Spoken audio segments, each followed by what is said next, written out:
15 тәрбияче һәм 13 укытучы ел сайын үз һөнәрләрендә иң-иңнәрне ачыклаучы чарада быел катнашучылар саны шул кадәр.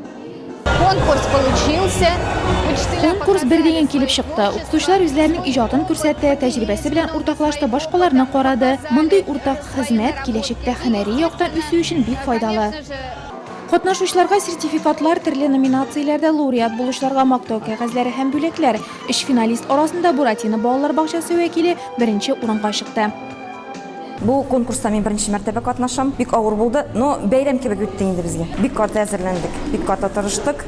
Алсу Ибрахимова 23 еллык тәҗрибәсе булган укытучы, шәһәрнең 4нче мәктәбендә башлангыч сыйныф укучыларына белем бирә. Һөнәри осталык бәйгесендә үзен 2нче тапкыр сыный. Бу юлы ул пьедесталның иң югары баскычында.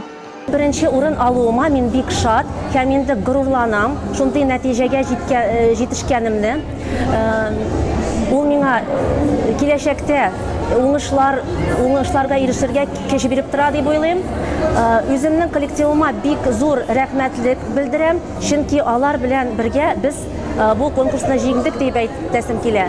Алда җиңүчеләрне республика бәйгесенең зона этабы көтә. Район педагогларының финал өлешкә Казанга барасыларына да өметләре зурдан.